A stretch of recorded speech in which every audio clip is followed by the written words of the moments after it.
wabarakatuh. Selamat siang anak-anak. Bagaimana kabar hari ini? Semoga kabar anak-anak sehat semua ya. Anak-anak, hari ini Senin tanggal 12 Oktober kita akan belajar bahasa Indonesia. Anak-anak, untuk materi hari ini kita masih di subtema 1 ya. Kita masih di subtema 1 tentang aneka benda di sekitarku. Anak-anak, kita sekarang memasuki pembelajaran 4 dan 5 ya. Bahasa Indonesia pembelajaran 4 menjelaskan sifat benda plastik dan cara mengurangi sampah plastik. Dan pembelajaran kelima menjelaskan sifat dari bahan kaca, logam, dan karet. Anak-anak, untuk yang pertama kita bisa buka di halaman 18.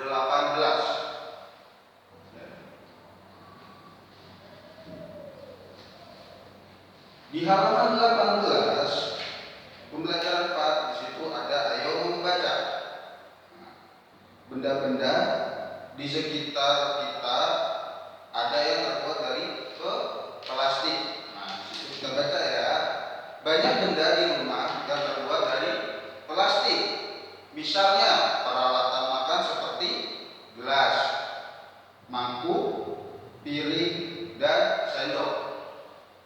Plastik yang digunakan untuk membuat peralatan makan harus aman untuk kesehatan, harus aman.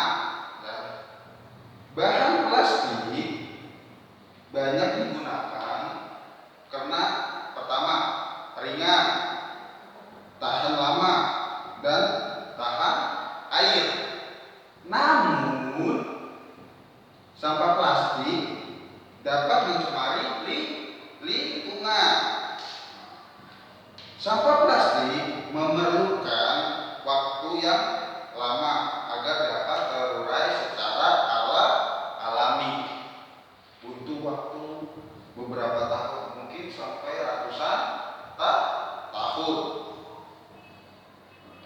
Oleh karena itu, kita sebaiknya bijaksana dalam menggunakan benda-benda yang terbuat dari plastik. Untuk mengurangi sampah plastik, kita dapat melakukan gerakan 4R. Tahu anak-anak 4R itu apa? Yang pertama, reduce. Kedua, reuse. Ketiga, recycle. Keempat, replace. Yang pertama, reduce. Ada yang tahu? Nah, anak-anak di situ nanti bisa membaca ya. Reduce itu berarti kita mengurangi sampah yang kita hasilkan. Misalnya membawa bekal makanan menggunakan kotak makanan. Kita berusaha mengurangi penggunaan plastik untuk membungkus makanan. Jadi kalau kita membungkus makanan jangan menggunakan plastik. Yang kedua, reuse. Berarti menggunakan kembali. Berarti kita memakainya tidak cukup sekali atau 2 kali. Kita pakai berulang kali. Contohnya kita dapat menggunakan kembali plastik belanjaan kita untuk membawa barang belanjaan berikutnya. Contohnya anak-anak ke pasar, menggunakan plastik jangan dipakai sekali, tapi digunakan 2 kali atau lebih untuk mengurangi sampah plastik. Ketiga, recycle adalah daur ulang barang. Berarti barang yang sudah tidak terpakai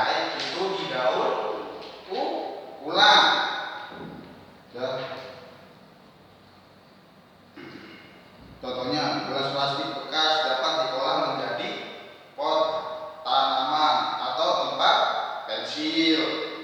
Sedotan plastik dapat digunakan untuk membuat barang kerajinan.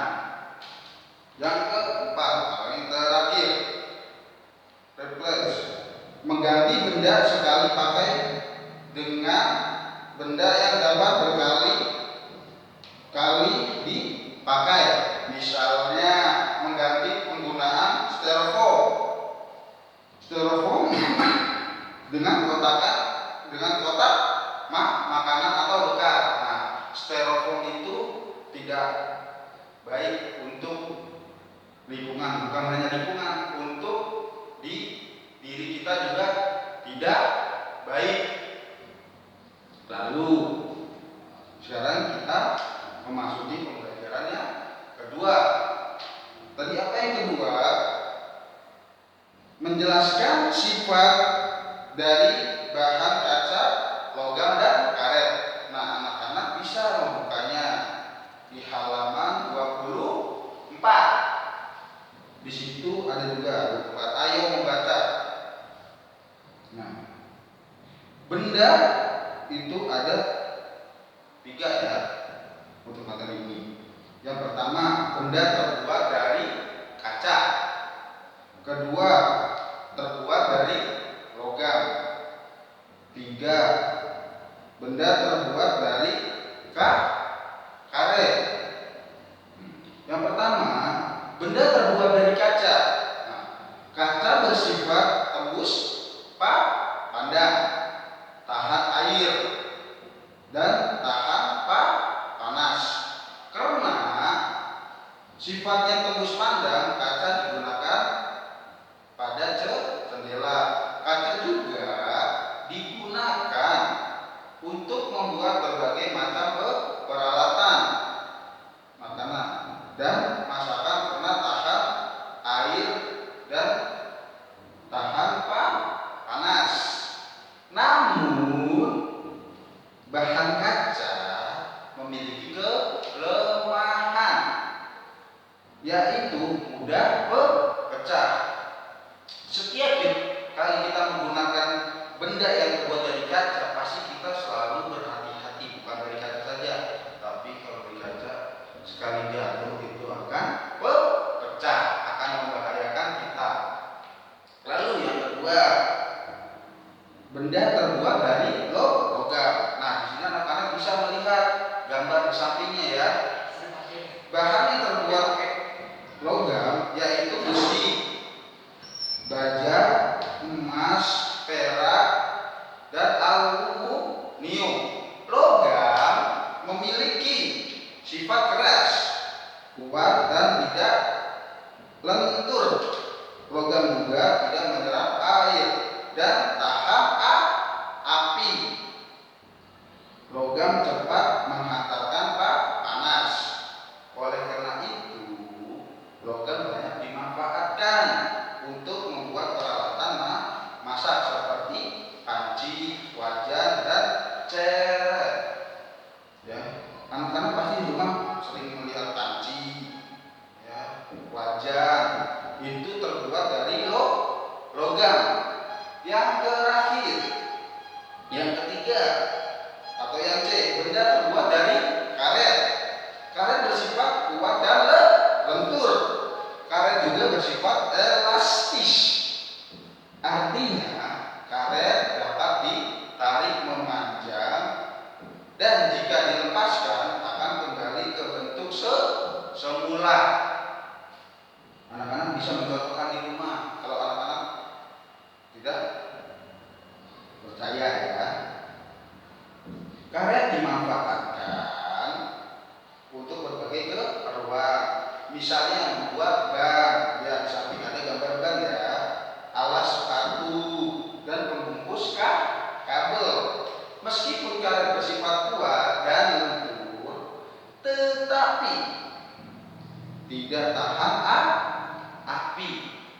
Ya, karet itu sangat tidak dianjurkan berdekatan dengan api. Jadi jangan sampai peralatan di rumahmu yang terbuat dari karet terkena api, akan menimbulkan bahaya.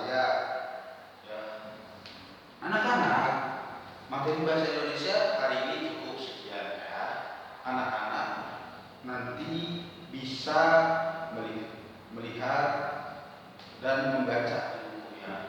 Setelah anak-anak melihat dan membaca, akan Bapak berikan tugas bahasa Indonesia. Nggak perlu banyak-banyak anak-anak, cukup 4 soal saja ya. Demikian dari Bapak. Wassalamualaikum